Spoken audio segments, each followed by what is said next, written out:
I went to Edinburgh in October to find out whether I like to live there in the future. So I asked questions about living costs and life in Edinburgh to Julia and Katarina, who lived there for many, many years.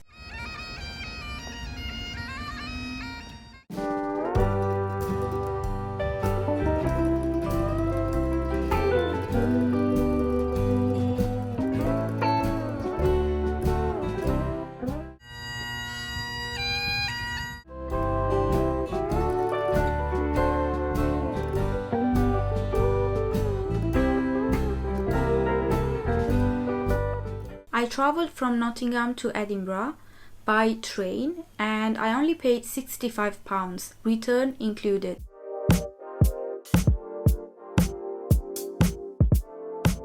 It took me 3.5 hours of travelling and the view was breathtaking. I stayed for 3 full days in a cozy hotel, which I'll tell you about and show you in my next video. Before listening to my 2 interviews, I want to show you a few amazing places I visited in Edinburgh.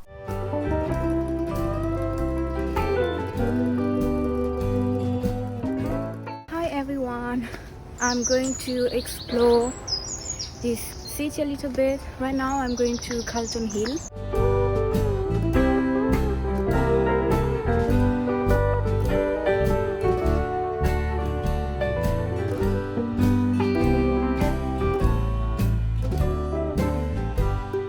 Lucky are the ones who live in Edinburgh and get to see this view every time they want.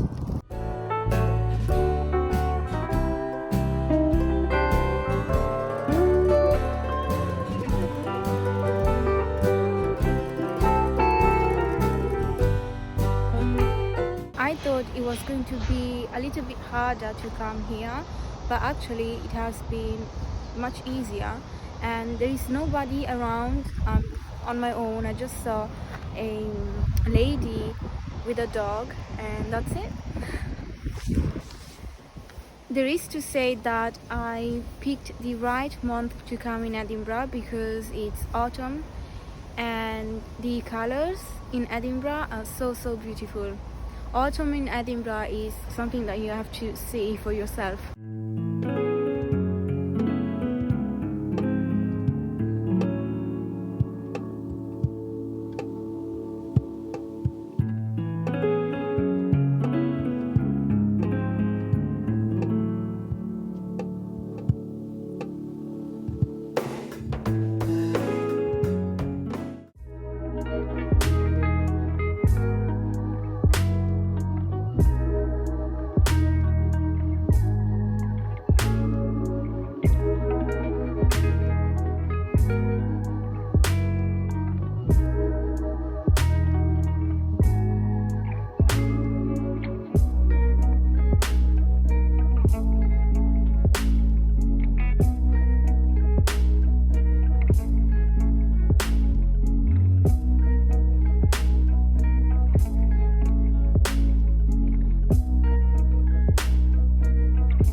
I'm in my hotel room. We've just been to Edinburgh Castle and also Victoria Street and Royal Mile. But now I have to go out again to meet Katarina. She also has a YouTube channel. She's the right person to ask questions about Edinburgh since she's been living here for so long. So let's go. Also, before going outside, I wanted to show you what I bought. I have a huge collection of magnets. This is the magnet I bought. I think it's really cute and it was £3.99. I've been here for 9 years and a bit. Short version is I came here to study, and one of the universities here had a course that was like specifically what I wanted to study, which was creative advertising at Napier University. But the long version is that one of my best friends had a boyfriend here and she wanted to move here, and it just was this practical thing. I always really wanted to move to Great Britain, so I was like, this is like a once in a lifetime opportunity, let's do it. And it happened. Yeah, actually now that we're in lockdown, I'm really missing a lot of my friends and family from back in Prague. So I think that both Simon and I would by the way, Simon is my boyfriend. if you don't follow me and you don't know who Simon is, my boyfriend. Anyway, Simon and I are kind of thinking about maybe after this is over to take a half a year or a year back in Prague. But I do think that this is my like long-term home. Rent. We live in a 2-bedroom apartment, which is fairly big. It's not in the city center, but it's kind of close to it. So it's like walkable distance from the city center. And we currently pay about £920 a month, which is pretty low for like, I would say, the whole of UK city standards and like how big it is and how pretty it is. But I think that if you were looking for the same flat now, it would probably be about 1,200 because we have been there for about 5 years now, and there have been a lot of like constructions around it and things like that, and I think that's what kept the rent low. There were just, inconveniences that made the flat owner not comfortable with making the rent higher. On top of the 920, you have to pay the council tax, which is something that you have to pay everywhere in the UK, and it's just such a bummer because you always go on like Gumtree or Zoopla and you find a flat that's perfect and it's affordable, and then in the end you magically pay 350 quid more than you saw on paper. For food expenses, that kind of depends on how much you want to like cook yourself or how much convenience you need. When I moved here, I budgeted about £25 per week as a student for groceries, but also like toiletries and things, and that wasn't much even then, almost 10 years ago. But I think that nowadays in a couple we probably spend just over £50 per week for food. I think that it's actually Pretty more good. Yeah, and it's more budget friendly to cook for 2 people instead of just 1 person. So, get yourself a boy if you're gonna save money. Obviously, it is super beautiful, and it is also very walkable, which is what I really enjoy and take advantage of on a daily basis. I don't think I've taken the bus in like year and a half now. It's crazy. It's just so often you find yourself in a situation where walking, as long as you enjoy walking and you're a fairly fast walker, walking is actually faster than taking the bus, and the buses are also not super cheap. The cons. I'm so in love with this place, I can't think of any bad stuff. Well, it's expensive. It's one of the most expensive places to live in the UK. So yeah, but you're kind of like paying for all the beauty and history and also like the culture that you're getting throughout the summer, when you get all the festivals.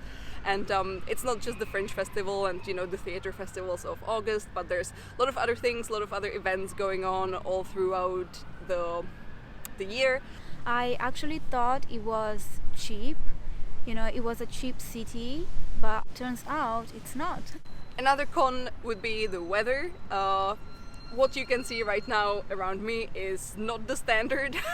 Right now in 2020 we actually had one of the nicest years I've ever experienced here, which is obviously super frustrating because for half of it we weren't even allowed to leave the house. But yeah, it's people would usually expect that it's really rainy here, but in fact it's just super windy. Also, like in winter, days are extremely short. People here are kind and polite. They will help you if they feel like you need help. They will ask you if you're okay. And also what I like is that if they had a bad day, they are polite enough not to feel like they should make everyone else's day bad as well. Coming from Czech culture, I feel like a lot of Czech people kind of have a bit of that vibe, and I was never a big fan of it. So it's actually really nice that here people do not do that. In fact, I saw a girl who was crying at Edinburgh Castle. I think they were Scottish people. They both approached her and asked her if she was okay. Are you sure? Are you okay? And this doesn't really happen in England, where I live. Also, what I've noticed about Scottish people is that they genuinely ask you questions and they want to listen to your answers. But in where I live, they just do it for the sake of keeping the job. Absolutely. Like, this is such a great place to live. I think that it's perfect for anyone who wants to have a bit of like personal space and also be close to nature, because Edinburgh has a beautiful beach, as Annika knows because she went to Portobello this morning. We have a great like old volcano in the in the middle of the city, which is insane. Like, so many people, and it's such a big park, so basically you can live pretty much anywhere in town and you will have pretty easy access to that big park, Holyrood Park with Arthur's Seat and the Crags and all of that. And once you kind of get inside there and you're like between the two peaks, it just feels like almost like you're in the Highlands. You can't see any of the city. So if you're the sort of person who likes the convenience of living in the city, you know, having access to medical centers and schools and good restaurants and culture, but at the same time, like, you don't like to be like suffocated by that sense of like a big city like New York or London, then Edinburgh is not like those cities at all. There's not really like that many people, except for during the Fringe. During the Fringe, a lot of people who are like me just get very, very angry because suddenly there's like double the amount of people living here for a whole month. Yeah, that can be a bit anxiety inducing. But outside of the Fringe, you should totally live here. Personally, I do feel super safe in Edinburgh. I come from Czech Republic, and I wouldn't say Czech Republic is unsafe, but I've definitely been mugged in Czech Republic, and like I've definitely lost stuff to crime. Let's put it that way. In Edinburgh, that has never happened to me. You can leave your phone on like a restaurant table here and like not think about it twice. I'm not recommending you to do this. Like, don't do it. But if it happens, it's probably fine. As a matter of fact, one time I left a brand new phone in a taxi and the cabbie drove it back to my house, like outside of his shift. Like, he finished his 8-hour shift and then he was like, oh, I found your phone. And he went from like outside of Edinburgh, he drove to my house in Edinburgh just to return it. So like, for example, Leith used to be one of those areas where, you know, people wouldn't recommend you to go, but nowadays I say you should definitely go to Leith. It's a great, buzzing, trendy place with a lot of great eateries, great food. A lot of young people live there because obviously these areas that don't necessarily have like the best, safest name are much cheaper than like the pretty center. One time when my sister was visiting, we were walking through basically an area that's like just adjacent to the city center, just like by Princess Street. And there were like police cars and they had that like police tape and there was like a splash of red on the ground.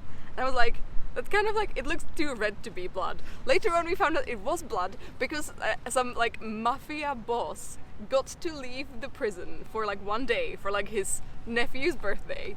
And someone drove up to him on the street and stabbed him. So that's like, that's a story. And also remembering that I actually like walked past that like splash of blood. That's like the only criminal story I can think of. Yeah. But if you're not a mafia boss, nobody's gonna stab you, you're fine. Hi! I moved here in 2016, so I've been living here for nearly 5 years. Why this city? So I came here to study at university. The main reason I chose it was because I get free education here for university, whilst everywhere else I had to pay £9,000 a year, which I'm not a fan of, so obviously I wanted to go with the cheaper option. Definitely not during like my time at university. I don't think there's anywhere better to like study, but obviously now I'm at the end of like my time at uni. I'm in my last year, so it would be nice to maybe go live somewhere else, but I would still stay in Scotland. I probably would just go to Glasgow or even in the Highlands, but I would stay in Scotland. With the pandemic and everything, it's not very easy because obviously a lot of people have kind of been laid off and now are looking to find something. But generally, without the pandemic in question, it's okay. It's not too bad. There's always kind of jobs going about, and they're not bad. They're like cafe or like bartending, kitchen staff, so they're quite good jobs. But obviously right now it's a bit tough. But usually there's plenty of jobs, and you can always kind of go into a shop or like a cafe or whatever and ask them if they're looking for help. And sometimes they won't even have made an ad for it, and they'll be like, yes, we are looking for help. That's really good. It's also quite good because obviously you can go to like the job center and they will help you with the process. And if you can't find work after a certain time, you can like apply to be on benefits, which obviously helps pay for rent and food and everything. You just receive so much support. They're so nice. Scottish people are lovely. They're so welcoming. They're really curious to kind of get to know you wherever. Like you can be just walking in the street and you're waiting on like a bus. They'll just talk to you. And That's so nice. It's really nice because it's not in like a weird way. They don't ask like, oh, how are you, just because you have to say. Yeah, they actually want to listen. Which is strange because the colder the city is, the colder people are. It doesn't apply to Scotland. I think they just heat themselves up with like whiskey and beer. So they're actually really warm at heart. And if anything, like the cold kind of brings you together. Yeah, especially if they're kind of like young professionals or students, but even if they're older, it's just really nice. It's really welcoming, and it's really easy to integrate into because there's so many services that will help you kind of integrate, and there's so many social groups and also like mental health services that will help you if you're struggling. So I would definitely recommend it. What are the differences between Scotland and England? There's a very big difference between Scotland and England. Apart from like the language, I mean, even the language is different really.